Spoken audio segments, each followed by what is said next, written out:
Владимир Путин подписал указ. Следующий год в стране будет объявлен годом культуры. На ваш взгляд, российской культуре чего не хватает? Российской культуре? То всего хватает. У России есть все, И культура тоже. в первую очередь. А для чего тогда культура? Год культуры. Ну, чтобы те отдельные личности, кто не подтянут в этом вопросе, смотрели на других и на весь мир, грубо говоря, на всю Россию даже, и подтягивались. Все хватает. Денег. На что? Ну, на всю культуру. Самой культуры не хватает, я бы сказала. Что вы имеете в виду? Ай, культура, мне кажется, это, во-первых, приобретенное, конечно, но еще и врожденное чувство, которое в семье воспитывается, в образе жизни, в том, что мы видим вокруг. А когда ребенок рождается и как-то вот не попадает в эту среду, а в какую-то такую, то получается очень с культурой тоже. В школе ее сильно не пропагандируют, скажем так. Театры тоже наши. Культуры, Что вы имеете в виду? то имею в виду. Потому что идет что? Дележка какого-то пирога, вместо того, чтобы самой культурой заниматься. Все наши культурные деятели этим заняты. Скорее всего, финансирование именно молодежных каких-то проектов, потому что очень сложно.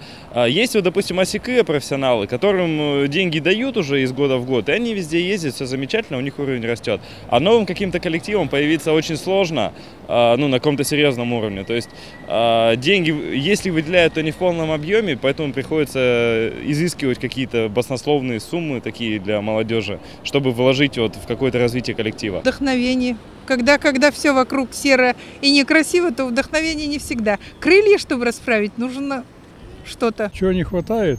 Понимание с детского возраста. Раньше как нас воспитывали? Вы помните? С детского сада, со школы.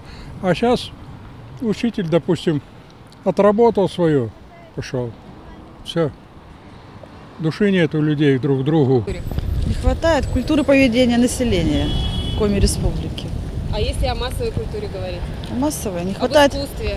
Памятников архитектуры не хватает. Как вам сказать, вот, например, у меня дочка школьница, в школах закрыли все кружки, ничего нет такого, понимаете, в школе после продленного дня нет, вот детям позаниматься, то есть дополнительного образования никакого нету, у них только вот уроки и все, а потом с детьми, они приходят домой и предоставлены сами себе. Вот раньше у нас было, мы занимались, с пионеровожатыми, ходили в музеи, а сейчас этого очень мало. Вот, не знаю. Любовь к культуре, к искусству не прививается сейчас, да? Ну почему прививается? Ну, может быть, не так, как раньше. Может быть, мне кажется, гораздо меньше. Хотелось бы, чтобы вот в школе обратили на это внимание. На грани пошлости некоторые направления культуры. Вот это вот хотелось бы не видеть, не слышать. Порядочности. Что вы имеете в виду? Меньше воровать, больше культуре внимания уделять.